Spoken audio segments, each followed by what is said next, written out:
欢迎收看《面时刻》。张忠谋在台积电的运动大会里面特别谈到，就是现在半导体产业来说，全球化已经死了，世界贸易已经死了。那当时大家还不了解为什么张忠谋会这样讲。现在你看到了川普虽然当选还没有就任，可是他整个气势已经展开了，整个运作工程已经蓄势待发。他现在有一个 Agenda 47，也就是他第47任美国总统，他已经有一些核心的议题。这核心议题总共有20个，你看了这20个核心议题，你就真的确定已经没有全球化了。现在只有美国再次伟大，只有将所有的美国利益放到第一的位置。它里面特别明指的是，现在要停止外包了，要将美国变成制造业的超级大国。过去开始全球化的时候，就是因为整个美国的精英认为说，我要利用全世界最合理的人力、最合理的资源，我用全世界建构了一个合理的生产网络。所以美国开始把很多的工厂外移，现在没有了。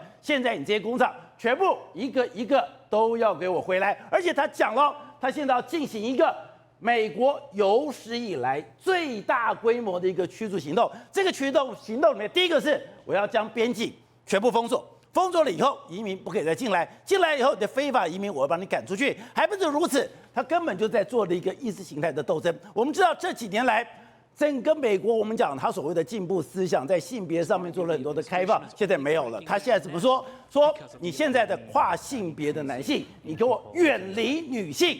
怎么说呢？你不要告诉我说你觉得你是女性，你就是女性；你不要告诉我说你是女性，你就是女性，然后你可以参加女子的运动；你不要告诉我说你是女性，你就是女性，然后你可以去女生的厕所上厕所。以后这种事情门儿都没有。好，那现在川普做了一个既大又广的一个宣示，这样的一个宣示对美国会造成多大的一个冲击？而对台湾来讲，最关键的当然就是这个，当他要停止外包，将美国变成制造业的超级大国的时候，对台湾会有影响吗？对我们的台积电会有影响吗？我们的台积电未来真的会变成美积电吗？好，我们今天请到了明日大方首席的财经专家黄寿松，你好。大家好。好，这是美岛电子报董事长吴子嘉，大家好。好，第三位是资深媒体人赵宇轩，好。好，第四位是资深媒体人吕国珍，大家好。好，第五位是资深媒体人王一德，大家好。好，第六位是国民党的桃园市议员黄继平，大家平安。走，张忠谋在台积电运动大会里面特别提到说，对于半导体跟先进半导体来讲，全球化已经死了，世界自由贸易已经死了，大家还不能理解。你说特别提醒大家来注意这个 Agenda 47里面特别提到，是这里面列了川普有中20个核心议题，20个核心议题它是誓言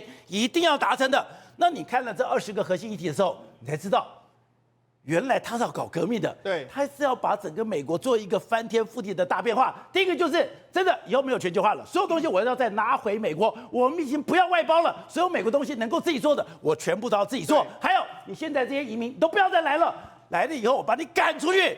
更可怕的是，连这几年的性别议题 LGBT， 我们刚刚讲到，以前都说要尊重这个性别，所以你觉得你是女性，我就尊重你是女性。他说以后没有这回事了。而且川普的这个第二任期来说的话，会让我们看到一个跟过去完全不一样的美国，而且这个美国可能会完全我们都不认识。为什么完全不认识？不是我看了以后，我觉得他根本在打一场十字军战争。对啊，为什么这样说呢？第一个，因为他有一个 Agenda 47，就是说他的第47任总统任内的时候，他要做的事情20件。里面来说，我跟大家讲几个简单，跟我们台湾最相关的，他就说，我们现在不要外包了，我们现在要把美国变成是制造业的大国。所以呢，未来呢，所有的外面的东西，你就给我回到美国来生产。这里面当然首当其冲是中国，因为中国呢，目前为止来说，有一年要输给他的大概5000多亿的商品，现在可能不知道怎么办。对，好，再来是台湾。台湾，你看张忠谋董事长说，全球化已死，世界自由贸易已死，原因就在这个地方。因为川普上来之后呢，没有这种东西，所以台积电也可能要到美国去，非去不可了吧？没办法，因为川普已经讲了，要让美国变成是制造业的大国啊。重点在停止外包。对，那同时他会放松所有的管制，所以这也是为什么这次伊隆马斯克会跟这个川普两屌嘛。你什么电动车管制也放松啊，什么管制都放松的话，未来我在美国会变得很强，美国的竞争力或许会很强。他用这样来吸引全世界来这边投资。再来就是他要继续投资美军，把美军建设成全世界最强大的美军，然后弄一个类似在以色列这样铁穹系统在美国境内。再来就是我们很难想象，美国这一次呢，川普会胜选很大原因是因为美国很多地方的治安败坏，这些他也都赢了，所以这次他说我们要重建我们的城市，包括华盛顿特区，让它再次安全、清洁，还有美丽等等。还有另外一个就是所谓性别议题，他在这次他也不演了，不演了，他这一次就直接说我们要回归到过去我们所认知的这个性别议题的相关的这个状况。也就是说，我现在要让这个跨性别的男性对要远离女性。他甚至还讲说，现在我们在我们的教育里面有很多对我们的孩子直接批判所谓的种族，我们有一些激进的性别意识跟形态的这些教育。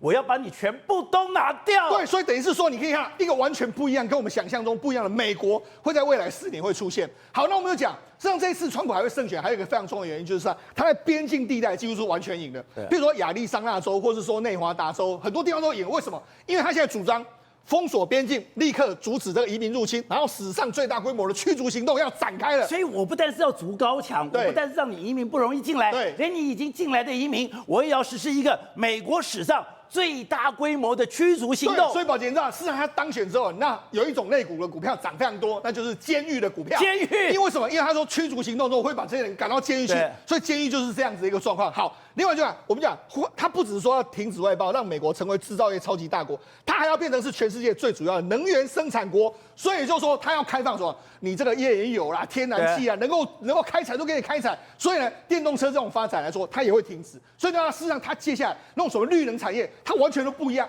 所以现在跟我们所主张的东西是完全相反的。他不要这些绿能产业。所以你就知道，事实上为什么会对全世界有非常大的冲击，原因就在这个地方。所以有人做一个最简单的区隔，就是你现在分什么？分美国内跟分美国外。你分美国内里面，我就开始给你减税，我就开始给你说把这个所有的负担压到最低，甚至我把你的限制也减到最低。过去你美国其实对电动车有很多的限制，你过去对这个安全有很多的限制，对，所以这个伊隆马斯克非常非常的不爽，现在没有了。你现在在中国，你可以做自家的测试，你在美国也可以做。你现在在中国可以做什么东西？你在美国也可以做。你这些规范的条件，我越放越收，而且我的税越来越低。可是我对其他国家，我给你筑起高墙，可以重税。对，所以你看他的政策是不太一样。另外那个防止第3次世界大战，恢复欧洲还有中东的和平。所以现在中东跟欧洲他会完全把它处理掉。再来就是他要做所谓铁穹系统，然后打造美国作为全世界最强大的这个军队，这是这样。另外一个他有一个我觉得非常有意思哦，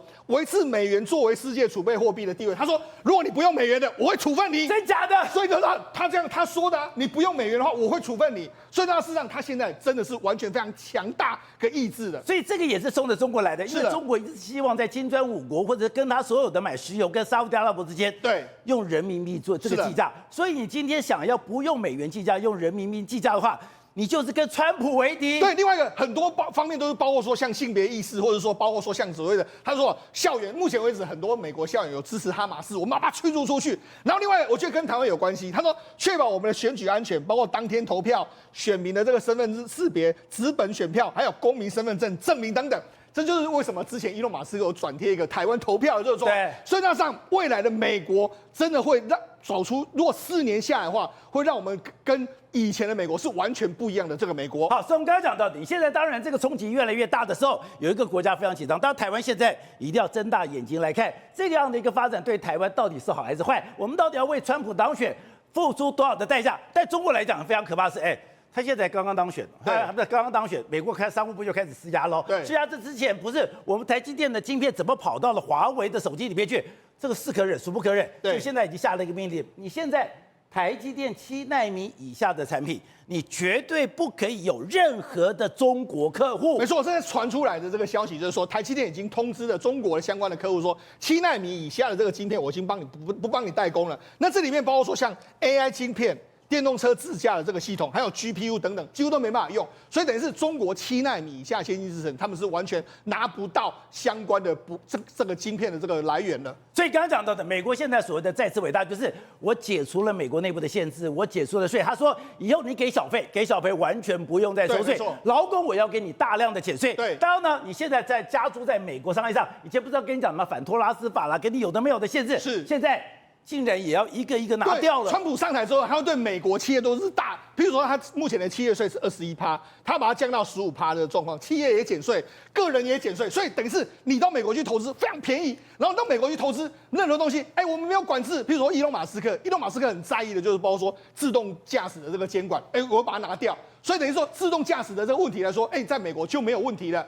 包括说你未来要发展所谓太空事业，或是很多事业来说，政府都不会监管你。所以它等于是未来美国的经商环境会跟过去完全不太一样。你说他会对伊隆马斯克开绿灯？对，好，那除了这个之外来说啊，他说什么？我们要重建这个太空国民这个警卫部队，还有铁穹防空系统嘛。那个太空国民警卫部队来说，不是就需要伊隆马斯克的 SpaceX 吗？然后铁穹系统来说，也要打造在美国的这个境内。所以你看，完全不一样的美国的这个川普的想法是完全不一样的这个情形。好，对的。当川普当选之后，大家非常关心，你台湾到底要付多少保护费？你要付多少的钱？你要买多少的武器？川普才会满足？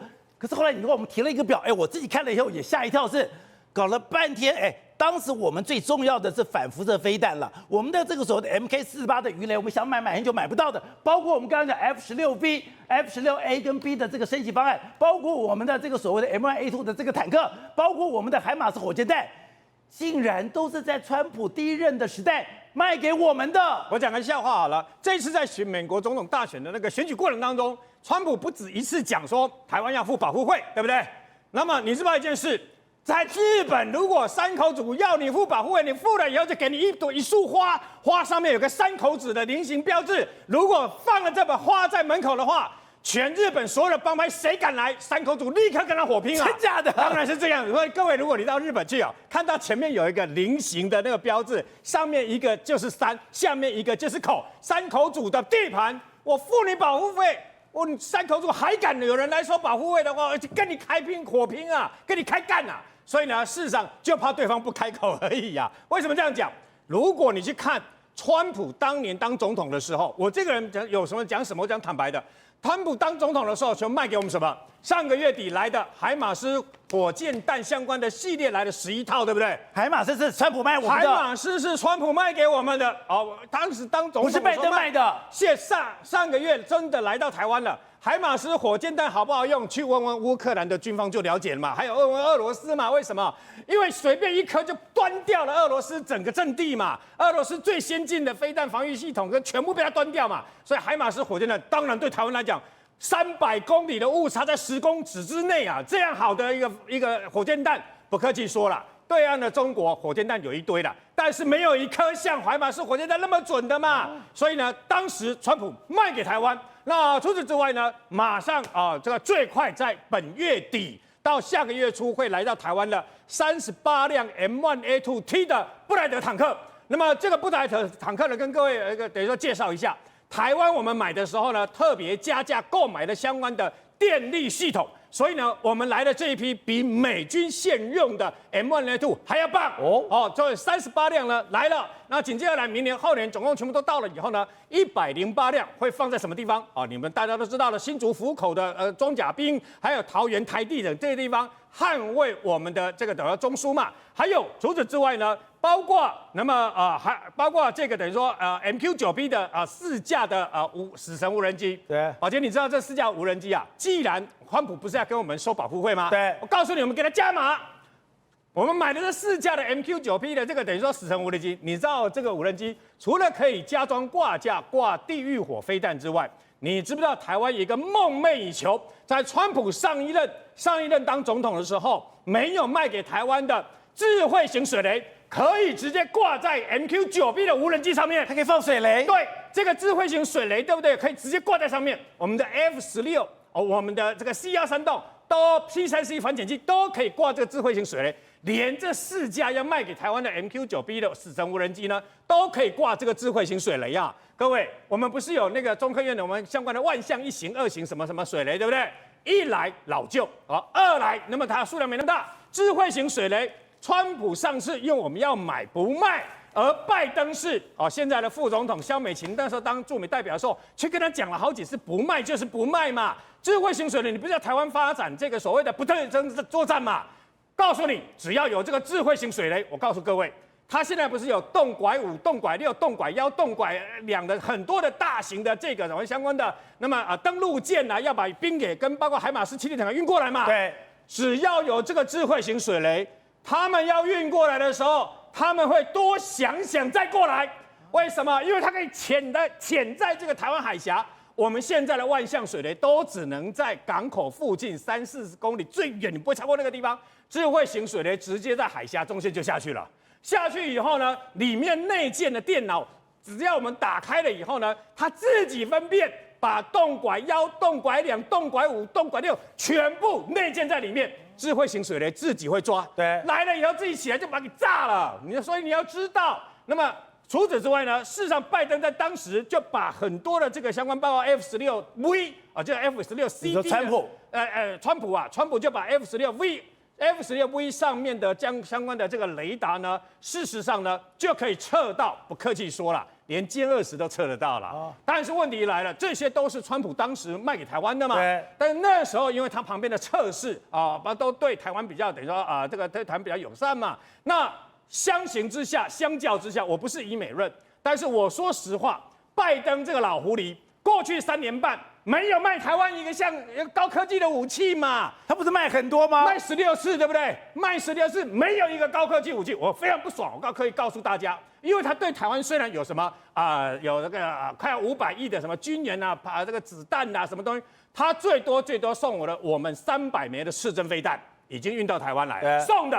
台湾要买的500枚还没过来，但300枚送的过来了。然后呢，托式2B 的飞弹买了1700枚，460枚先过来。但问题是，高科技的武器1枚都没有啊，没有 F-16都没有啊，没有这个 M1A2 的坦克，没有海马斯火箭弹，什么都没有。我告诉各位了，所有高科技清单的台湾想要的，他都没给，你知道吗？所以呢，事实上讽刺的是，他唯一一次给比较像样的高科技的是什么？是第77项，上个月宣布的3套防空系统，这才是他竟然他当了3年半的总统，才给台湾一个比较像样，只有一个防空飞弹，你知道吗？所以呢，事实上相形之下，那么一个是伪君子，一个是真小人。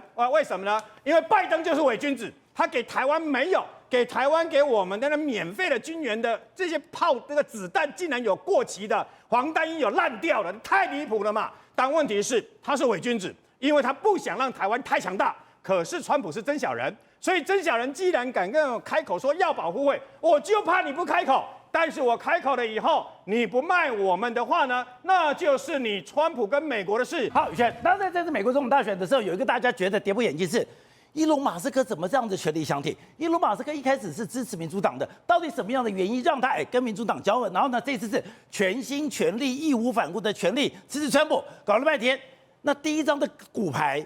竟然是他的儿子，他到现在还非常的愤怒，因为他的第一个儿子说有一些性别的更换，把他给气炸了，然后把这笔账全部都算在民主党上面。宝来哥，Elon Musk 跟我们讲 Trump 呢，他2个呢根本就是什么一拍即合，相见恨晚。为什么？因为在“狂”这个字，他们绝对有共同点。但是呢，过去因为大家知道 Elon Musk 他是支持民主党的嘛，但有一个非常非常重要的转捩点，就是他的女儿。为什么说讲他的女儿呢？原本呢叫做儿子，就是 Xavier。所以你仔细看呢，现在不是有一个 X Media 吗？基本上我就怀疑说，是不是用他儿子 Xavier 这个 X 作为一个开头？但是呢，后来变女儿了，为什么？因为他是支持所谓的说跨性别认同，他认为说呢，我的生理呢虽然说是男性，但我的心理是女性。所以你知道吗？对于Elon Musk来讲，他说这个叫做 Walk My Virus， 觉醒病毒，是病毒把我儿子变不见了，我已经没儿子了，病毒让我儿子消失了。所以宝力哥他讲的这个病毒，你知道是什么吗？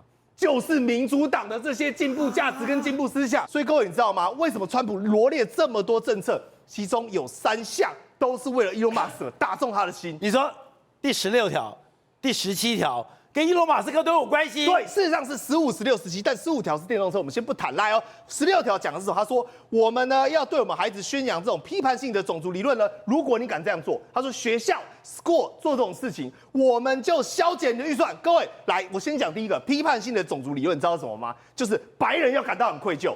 你身为白人，你对不起社会大众，因为你已经享受我们荣华富贵，享受这种种族优越太久了，你有原罪。对，宝哥，你以为性别平等是什么吗？就是我们大家都一样的规则，一样游戏吗 ？No， 这种批判性的种族理论，意思是你白人要反省啊，你的原罪啊，你要好好的。我们讲的，所以在南方的校园里面，就把李将军的雕像给拖下来了。当然，那各位，第二个就是 Elon Musk 最气的，因为为什么 Elon Musk 本身也是白人嘛，所以这个种族理论他一定很有感觉嘛。但第二个是说什么呢？不适当的，我们讲的是激进性别意识形态。对，各位，你知道什么叫激进性别意识形态吗？宝雷哥，请问一下，你是男性还是女性？我当然是男性啊！哎呀，你性别歧视？我是性别歧视。因为我跟你讲，我们所有人都没有性别，我们是性别流动的。有时候呢，我会偏向女性，有时候我会偏向男性。所以我们处于这种状况，你要喜欢男性、女性，没有人可以认定。所以你如果生理是男性，对不对？只要你心里觉得说我是女性，那你就可以成为女性。这个叫做激进派女性主义。而且，你在跟我你如果反对，对不对？你性别歧视，马上拖去斩了，就是这样子。所以他们所以现在美国左派是这样搞，对，美国校园现在在教这一套啊。所以我想，为什么你而且现在台湾很多政治人物也在搞这一套，对嘛？所以为什么会有时候很多什么运动场合啊、比赛啊，对不对？然后有些男性根本就完全看起来就留一个胡渣，然后他从小到大都生长是男性的。美国就有这种案例哦，他从小到大他就是什么骑重机，然后他就觉得我是男的，他就本来是男的哦，然后他突然间发现有这个东西之后，他说：“哦，这个太好了，我是女性。”他就说我是女性，然后跑去暴打那些女性的运动员。也就是说，他本来有一个人，他是把他在美国这个游泳的里面，他在男性比例里面都在100名之外，他根本连排不到100名之内。可是他说，我有一天说，哎，不对哦，我是个女性，我是个女性之后，我就参加游泳比赛，参加女子游泳比赛，他都是第一名，那是第一名。想说我应该做了一些更正嘛，没有。后来跟他一起的这些女性选手非常愤怒，为什么非常愤怒？他说他没有做过任何手术，他脱光的时候，他男性的特质还在，就在我们前面晃来晃去。把那个搞不好更离谱，回家他说他还有老婆，所以你知道吗？各位，这就是他讲第17项，要让这些跨性别的男性哦离开女性的运动、女性的 sports。那为什么会这样讲？我跟各位讲，其实这些概念原本都是对的，但是呢，出现一个大问题，你变得强迫了。因为我学社会学的，就我们来讲，这个什么 option。它是一个选项，就是你不要强迫整个社会大众都一定要接受这条价值，就是说，但是我们要保留他们一点空间嘛。比如说，他认为自己是女性，那就让他去当嘛，对不对？我们不用去强迫他。可是现在他们说，民主党为什么引起大家这么反弹？为什么伊隆马斯这么生气？因为你是强迫我们所有的下一代都得要接受这个思想。那宝雷哥，你知道为什么他要下一代接受这个思想吗？为什么？因为就会去投民主党。啊，你的票就会来投我嘛，跟移民政策一样啊。为什么他第一段讲这个移民入侵？为什么那个大妈那么生气？所以伊隆马斯克有讲哦。移民政策就是民主党的阴谋，因为民主党就是要大量的移民，大量的移民开始以后，他就要用基因开始改变美国的种族的基因，改变美国的种族基因之后，民主党就永远执政了。宝雷哥，我帮你加注2个字：非法移民。因为现在民主来做的事情就是说，大量的让各州全部都引进非法移民，没关系，中来，然后我让你就地合法化。所以你仔细听昨天那个美国大妈讲一句很重要，他说我是光明正大来的呢，那现在是走后门从 border 跳进来的呢，我这种移民跟他移民不一样。所以宝雷哥，你想想看，为什么伊隆马斯这么支持他？其实原本他根本不是，原本他也是民主党，但是他后来发现说不是，这一切都变了调，你知道吗？连我儿子都变了，连我儿子都消失了，变女儿了。My virus。对，他说这根本就是病毒，因为他后来我跟你讲，伊隆马斯克一定是发现一件事情，你民主党根本不是说打从心里认同这些理念，你只是想要透过这些理念，暴力式的强迫全美都接受，借以来增加自己的票源。那不跟台湾的废死一样吗？对，没有错，这是我们讲意识形态挂帅，但实际是为了选票目的。所以我跟你讲，不管是说你从科技的发展，或者说电动车发展，甚至是说上火星这个美梦，其实伊隆马斯克他跟川普他们的 DNA 里面都一样是属于世界级的狂人，只不过差一个转捩点，而这个转捩点就是他的儿子变女儿，最后让他完全跟川普站队。好，国才刚刚讲说，现在川普有一个这样讲的20条的核心价值，20条的核心价值，他说他在任内一定会坚持做下去。这20条的坚持做下去里面，刚刚讲有一个非常关键，就是他要拿开很多对电动车的管制，这也是伊隆马斯克非常要的。我才知道说，哦，原来中国已经放松很多了。中国在杭州，中国在上海有很多地方你是可以大量的使用无人这个驾驶，还有他们现在连无人直升机都开放了。可是美国全部管制，而美国管制最不爽的就是马斯克了。对，因为马斯克为什么支持他？因为美国对自驾这个管制非常严格，你怕路上会有问题，怕飞机会撞到人，其实都不能上路，只能在限定范围。可是中国大陆非常夸张，是你只要人上路，你只要人试，全部都给你试，即便坑消费者、乘客下不了车，一样照你让你上路。所以中国跑得非常快，所以马斯克才会担心说，我电动车的电池跟价格都已经输了，如果自驾技术还输，那怎么办？对，所以中国跑得很前面，才是 Elon Musk 支持川普的原因是，中国实在跑太快了。你说他们现在中国连无人计程车空中飞都有了，你知道吗？我第一天到了深圳，我看到天空都是无人机在载货的时候，天空都是无人机在载货的时候，我很压抑。我们摄影每个人看，然后大妈跟我说，因为载我们去的出租车是大妈跟我说，每天都在飞，你们这乡巴佬是在高兴什么，在兴奋什么？台湾来的乡巴佬，所以我们讲我们的 Uber 或我们的 Uber Eat 的，我们是用这个所谓的摩托车，有的脚踏车，或者用车子来送，他们没有，他们现在的 Uber 或者这个所谓的载送的。是用这个无人机运送了，所以深圳最有名的就是无人机嘛，大疆无人机在那边嘛，所以你真的出了机场往市区跑的时候，你真的看到天空有无人机载东西，所以我还特地跑到了这个地方，叫美团真的在送货的地方，这个就是我。这是他们在中国送货。对啊，这个就是我本人。我到了那个地方，我还用2只手机去认证，因为第一个手机认证失败，后来换我的。